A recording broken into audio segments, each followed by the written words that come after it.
Hey guys, welcome back to Homesteading Off the Grid. Guys, I've been a little bit under the weather, been struggling with the cold, and so I wasn't up here this morning when it was 28 degrees like usual. I spent most of the day in the house, actually all of the day in the house until just now. But I've come up here to our campground because I was not going to let the sun set without hanging the crayons for all the requests we've had come in for the last 24 hours. So they're up. And I've hung a special crayon. I'm making a dedication, not for me, not for my family, but for someone that I saw make the impossible happen in a place where it wasn't even allowed to happen. Not just by their cultural norms, but by our standard operating procedures. I put up a white crayon, which white, of course, represents purity, over there by our bird feeder that we've dedicated to our veterans and our active military, reservist guards, men and women, and Coast Guard people for a very special person. His name was Sergeant Jeremiah Marsh, and he has 3 daughters, and this white crayon over there by that bird feeder, which I'll get up and show you here in a minute towards the end of the story, is in honor of them as well, who he left behind. Naomi, Olivia with an A, and Evelyn. They were little girls when I met them back in 2008, I guess. It's been 10 years ago. They're late teens or 20, early 20s maybe now. But their father, I'm telling you, is the modern day, he was the modern day Saint Nick, Kris Kringle, Santa Claus. I watched him with these eyes make the impossible happen in the most unlikely of places. And what it was, I mean, some people have been saying in the comments, oh, you know, I want to hear a real Christmas story. Well, guys, this is a real Christmas story. But there wasn't snow, there was sand, and plenty of it. And not the white sandy beaches of the beautiful Philippine Islands where my beautiful bride is from, but the dusty, arid, fiery hot sands of the Arabian Desert in northern Iraq, right outside of Mosul. And it wasn't even anywhere near December or Christmas. Christmas was not celebrated where we were for obvious reasons. All right, Jeremiah Marsh. I met him when I first moved out to Washington State, transferred to my guard unit out there, the unit with whom I deployed to Iraq. We're in Mosul from 08-09 doing convoy security. They were a field artillery unit. I was 11 Bravo infantry, but I transferred into their unit, went with them, and then we did something that wasn't pertaining to either of our MOSs anyway. It was like, we secured the supply line, main supply line coming from Turkey down into Mosul. So I first met Sergeant Marsh. He was one of the first people I met when I got to the unit, and he if you were to envision a young version of Santa Claus, I mean, this is Sergeant Marsh. He was constantly smiling. He wasn't fat. He was one of these beefy type farm boy types that looked a little husky but was strong as an ox. I did combatives with him. He thumped me summarily. Trust me, he wasn't fat. He had a little bit of insulation, I guess, on top of a lot of muscle. But he had these shiny cheeks. He was always smiling, and he was always talking about how much he loved explosions. He was a field artillery guy, so I guess it comes with, par for the course. But he was cheery. I met his wife and his 3 daughters that I just mentioned at the beginning of the video. Wow, talk about serendipity. We've got one of these Army helicopters up here above me. They come through. There are certain establishments close to me, and so we have a lot of military aircraft come through here. It sounds like where we lived in Mosul. We lived right there beside the runway. We called it, what was it, Club?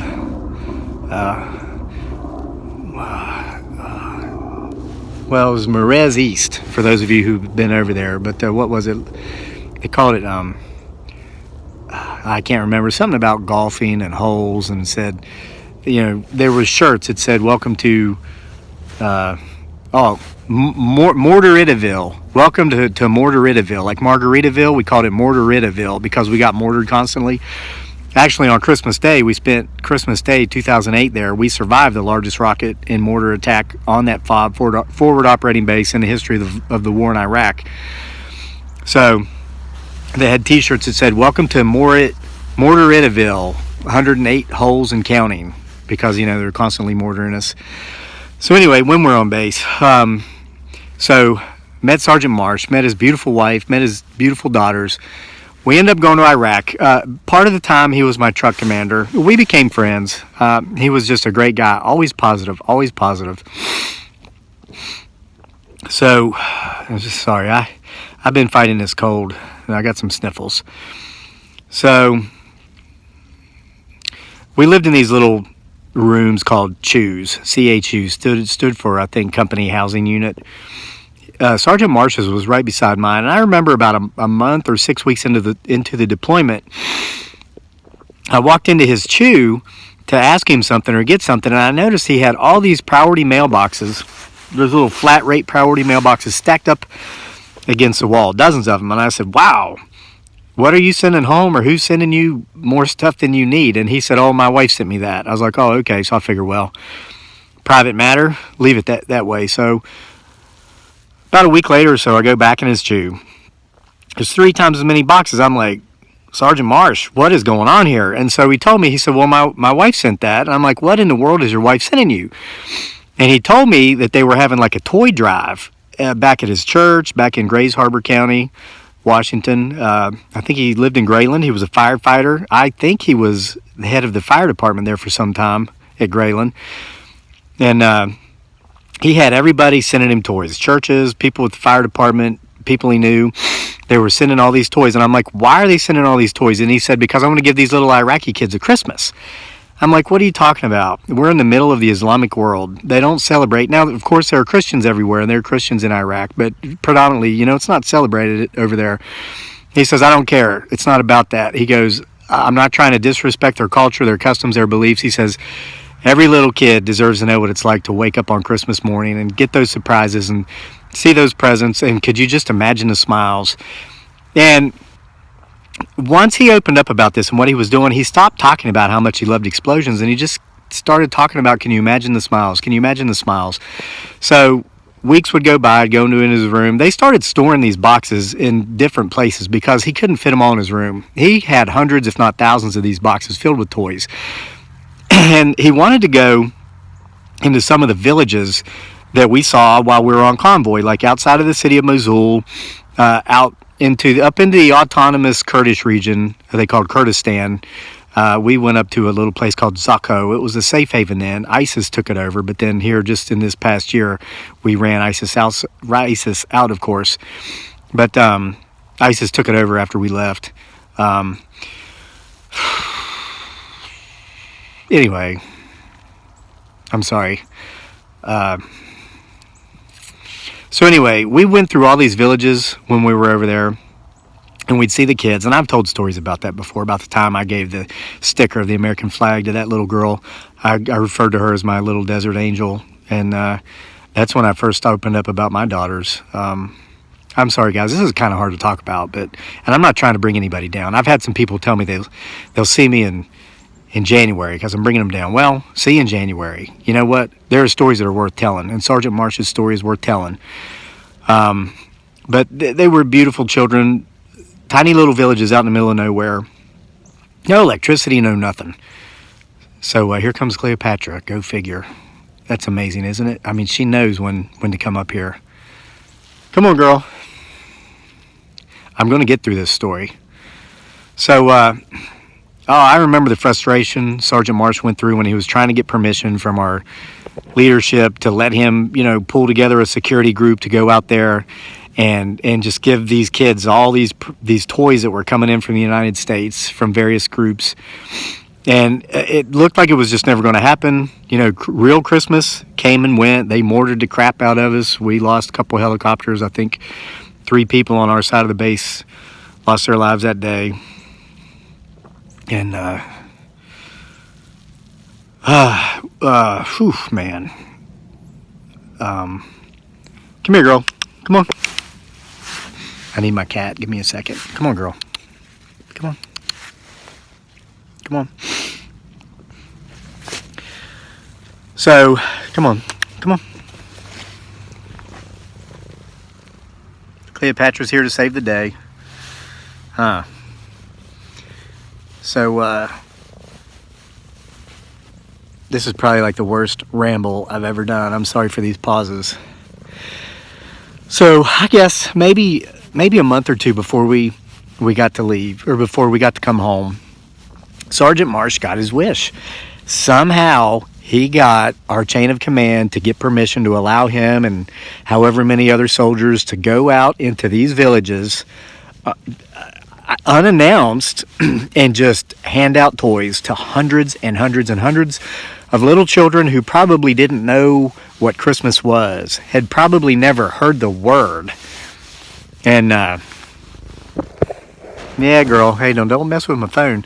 So anyway, he made it happen. I mean, Sergeant Jeremiah Marsh made Christmas happen in the most unlikely places where it was not their custom, and it wasn't generally granted, the permission granted by our chain of command due to the dangers, as you could imagine, just going out there into the desert in the middle of a war to pass out hundreds and hundreds, if not thousands of toys to these little village children. But Sergeant Jeremiah Marsh of Alpha 2 of the 146th Field Artillery of the Washington Army National Guard made it happen. And he left. You know, I expatriated to the Philippines sometime in 2011, I think, for good, for about 5 years. And shortly after I'd gotten there, I got the terrible news that Sergeant Marsh, here's his crayon, by the way, right here, this white crayon, in honor of Sergeant Marsh, his memory, and for his daughters Naomi, Olivia, and Evelyn he left behind. It's his crayon. It's the only crayon up here by our veterans bird feeder, and this is where it's going to stay. The rest are in the field. The rest are on these guard trees around our apple trees, but Sergeant Marsh's crayon is going to hang up here. I got news that in February of 2012, Sergeant Marsh lost his life in a single vehicular accident on a local highway there back in Washington State.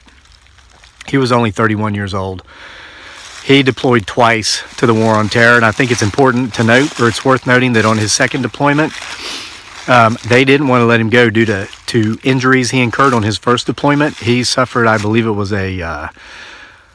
some sort of explosion that involved him inhaling a lot of chlorine, and it destroyed his lungs, had major breathing problems, but he fought tooth and nail to be able to go on that deployment with us because he said he was not going to let his men, he was a team leader, he was not going to let his men go over there to Iraq without him, and because he was going to go and do everything he could to make sure we came back.